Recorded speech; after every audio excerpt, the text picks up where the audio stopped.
Doiver pode ser, de fato, considerado um proto-pós-moderno e por quê? Havia uma pergunta, se não me engano, alguém me pergunta se há algum livro de introdução ou uma melhor introdução Aham.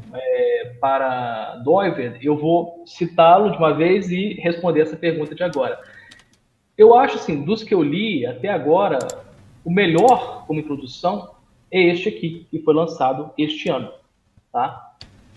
Terminei-o hoje e O Felipe não vai querer traduzir, não? já comecei a traduzir. Aí sim, hein? Então, você vai Esse é o nosso publicar, editor. parceria nossa. Muito bom. Então, se Deus quiser, vamos publicá-lo este ano ainda. Já comecei a tradução dele. É um livrinho pequeno, creio eu que dá para ir terminá-lo antes do fim do ano. Se Deus quiser, embora os compromissos só aumentem. Mas este Fila aqui, a de filosofia, tradução não a fila de acaba, né? tradução, acaba. A filosofia de Hermann Dover do Strauss, que é também, ao lado do Claudio, um dos grandes intérpretes dele. O Clauser, como eu acabei de citar, O Mito da Neutralidade Religiosa, é também um livro muito bom. Eu ajudei na tradução, mas ainda não saiu somente em Kindle, certo? Vai sair fisicamente ainda, vai sair em formato físico. Mas eu acho que o Clauser ainda é muito acadêmico, tá? É uma coisa assim que você utilizar num trabalho de conclusão de curso, até mesmo para um mestrado, talvez. Mas este aqui é a melhor introdução. Tem aquele do Spire, que nós traduzimos, que é filosofia calvinista, só que ele já está um pouco desatualizado. Ele é da década de 50 ou 60, se não me engano, então muitas coisas já foram reformuladas, o próprio Dobb já propôs outras coisas depois daquilo. Então aqui já é uma perspectiva muito mais refinada. E aí, respondendo agora a questão, logo no início, o Strauss ele diz algo interessante. Ele fala o seguinte, do Doiber, não é?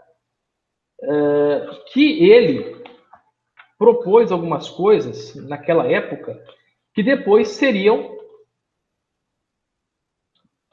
apresentadas, talvez dissociadamente ou não, mas apresentadas na filosofia pós-moderna. E aqui, não sei se o Dude concorda comigo, mas quando nós falamos de filosofia pós-moderna, pessoal, é uma coisa muito ampla, é uma coisa muito ampla. Me parece também que esse é outro problema, Dude, assim, quando se fala hoje, não estou dizendo que a pessoa que perguntou pense assim, pelo contrário. Mas muitas vezes, quando se fala em pós-moderno, as pessoas logo associam esquerda, né, progressista, relativista, sendo que o relativismo faz parte, obviamente, desse bloco chamado filosofia pós-moderna, mas não pode ser identificado univocamente a filosofia pós-moderna, tá, pessoal? Então, você tem figuras tão díspares, por exemplo, como o Helmut Rosa, que é um filósofo alemão, que trata muito sobre a questão da aceleração, modernidade como aceleração. Ele é considerado, inclusive, um filósofo antimoderno, né, ou pelo menos contra-moderno, ele critica. E você tem filósofos, por exemplo, como o Enzo Traverso, que é Traverso, naquele italiano, que vai propor essa ideia de melancolia da esquerda, propor uma retomada do imaginário de esquerda. Então, ambos são pós-modernos, mas se você pedir para compará-los, eu não consigo traçar aí um ponto em comum. Então, eu vou tentar achar aqui, só um instantinho, eu tinha separado para falar isso. Ele fala que achei, sim, tá aqui, olha.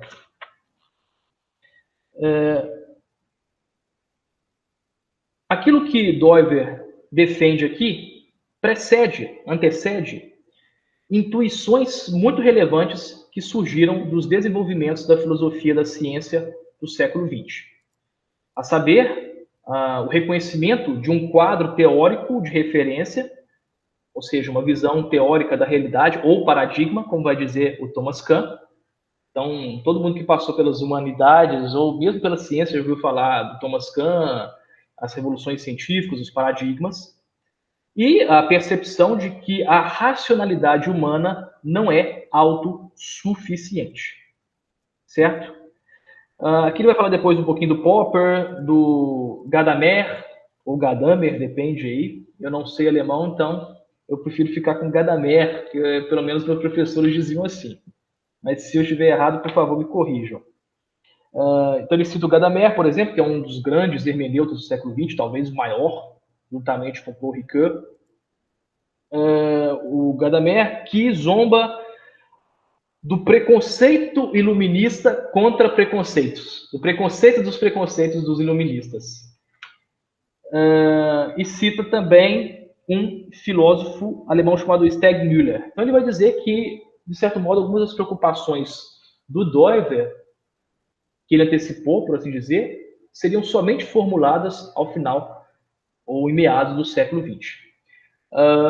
Eu já vi o pessoal dizendo que o Doiver ele não é um filósofo paramoderno, e isso aí eu vou entrar agora, fugindo um pouquinho da filosofia doiverdiana, e entrar na filosofia da cultura. Eu acho, pessoal, que, na verdade, a própria modernidade, ela abarca em si, compreende em si a antimodernidade. O Compagnon, que escreveu o livro maravilhoso, do qual eu me inspiro, Os Antis-Modernos, ele vai dizer que, em outro livro, na verdade, mas ele repete isso lá, que a modernidade não é tanto a negação da tradição, quanto a tradição da negação. Ou seja, não é tanto a negação da tradição, negar o que se herdou, mas a tradição da negação. Ou seja, sempre ficar negando, negando, negando. E é por isso, inclusive, que eu coloquei o nome do livro deste modo. Acento grave, né? Crases, A Sombra da Modernidade, um ensaio sobre antimodernos. Por quê? O próprio movimento antimoderno está no bojo da modernidade. Certo, pessoal? Então você vai encontrar, por exemplo, no Eugen Rosenstock Hulse, que é um dos grandes inspiradores do James P. Jordan, que é outro pensador muito interessante, e do próprio Peter Leithart. Peter Leithart é confessadamente influenciado pelo Eugen Rosenstock Hulse. O Eugen, ao mesmo tempo em que ele é um filósofo cristão que foi para Harvard, então colocaram, se eu não me engano, primeiramente no departamento de Direito, só que ele era um homem extremamente erudito e falava de filosofia, matemática, teologia, de Direito também, mas falava de Sociologia. O pessoal, não, vamos mudar ele então, vamos mudá-lo de departamento. Aí colocaram, se não me engano, em Filosofia, ele começou a falar de Direito, Teologia, depois viram que ele falava muito de Deus e, por fim, colocaram na Teologia. E quando ele estava dando aula de Teologia em Harvard, ele, inclusive, foi muito amigo do Alfred North Whitehead, que eu admirava profundamente. Ele ficou surpreso porque ele vinha imigrando da Alemanha, fugindo do regime nazista, e ele ficou surpreso que praticamente pouquíssimos ou quase ninguém no departamento de teologia não acreditava em Deus. E, por fim, ele deixa a prestigiosa Harvard para uma universidade do interior, se não me engano, do meio oeste americano, e vai dar aula lá e eventualmente morre lá. Eventualmente não, e finalmente morre lá. Estou dizendo isso por quê? Porque o Eugen Rosenstock, ao mesmo tempo que ele é um filósofo, vamos colocar assim, antimoderno, está propondo o cristianismo ainda como, não vou dizer um sistema, porque ele odeia sistemas, ele é um filósofo antirracional, não digo que ele é irracional, mas antirracional, antissistemático por natureza, ao mesmo tempo que ele apresenta o cristianismo como intuição de vida, ele, por sua vez, está tratando de questões do gênero, principalmente na linguagem. Ele é um grande estudioso da gramática. Ele vai dizer que a gramática é uma espécie de cristalização do espírito. A gramática revela os movimentos mais profundos do espírito. Então, ele vai trabalhar a questão do gênero, que hoje você tem todo um âmbito, todo um departamento de gender studies, né, nas universidades, estudos de gênero. Mas ele já propunha isso, não no sentido identitário que hoje tem, mas ele já propunha esse questionamento do gênero neutro, na linguagem principalmente. Ele vai propor uma série de coisas que para nós hoje seriam pós-modernas. Mas ele, na sua época, era um filósofo encarado como, não vou dizer reacionário, mas pelo menos antimoderno. Então, eu acho que o Dobbs se inclui perfeitamente numa filosofia moderna. Existe, inclusive, um artigo que eu traduzi do Albert Wolters, ou Wolters, na verdade, Wolters, que é neerlandês, o sobrenome, não é? Então é Wolters, que está no livro do Speyer, se não me engano. Se chama O Meio Intelectual de Hermann Doiver. Ele vai dizer, claro, traçar todo o meio intelectual teológico no qual o Doivert foi criado, Kuyper, Bavinck, essa tradição do neocalvinismo, e depois ele passa a analisar as tradições filosóficas que influenciaram o pensamento de Doivert. Então, a Husserl, com a fenomenologia, né, o neocantianismo, o neocantismo, certo? Aquela velha controvérsia se ele adotou ou não as ideias de estratos da realidade do Nikolai Hartmann, né? Possivelmente não, porque ele propôs isso antes do próprio Hartmann. No entanto, ele fazia parte desse entorno neocantiano, fenomenologia alemã e neerlandesa que estava em voga naquele momento. Ele não é um filósofo separado, pelo contrário, ele participava da academia, ele serviu na academia, ele dialogava com a academia.